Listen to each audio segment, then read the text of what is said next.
La ville de Gland, c'est la ville la plus jeune de Suisse et nous avons une participation active de jeunes familles et ça c'est un peu atypique. En Suisse, en général, les églises on dit toujours qu'elles se vident. Ici, ce n'est pas le cas. Nous avons une fréquentation qui est excellente.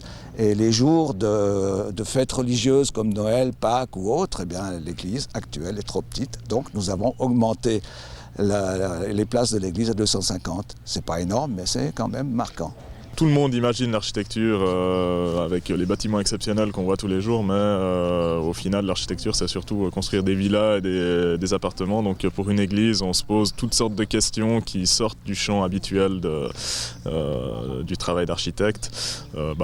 Finalement, c'est les notions de sacré, la notion de la structure, quel espace on a envie de proposer aux fidèles.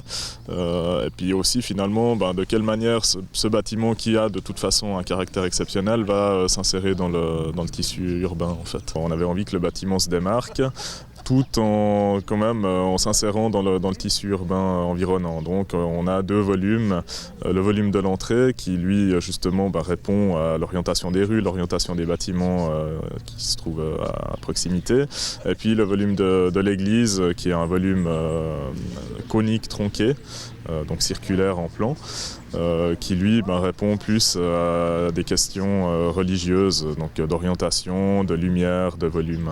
Le revêtement extérieur, c'est une grande question, c'est-à-dire qu'on sait qu'on a toutes sortes de possibilités.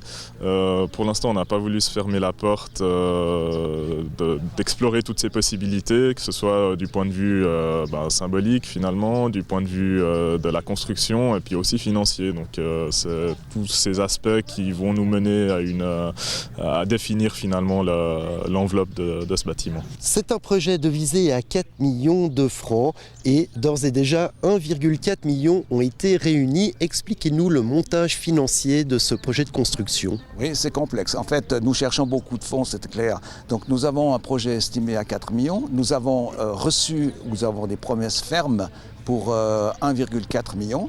Nous discutons maintenant et nous espérons obtenir encore 600 000 francs. Nous pouvons également obtenir un prêt de la Fédération des paroisses catholiques pour 1 million de francs. Ce qui veut dire que nous cherchons activement 1 million de francs.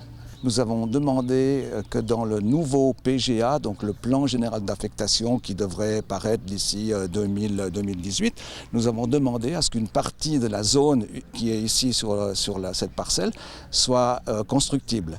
Et donc l'idée pour nous, c'est de construire des petits immeubles à loyer abordable, mais le fait que le terrain sur lequel seront construits ces immeubles, ce terrain est déjà payé. Donc le revenu locatif provenant du terrain déjà payé permettra de financer également l'église à terme.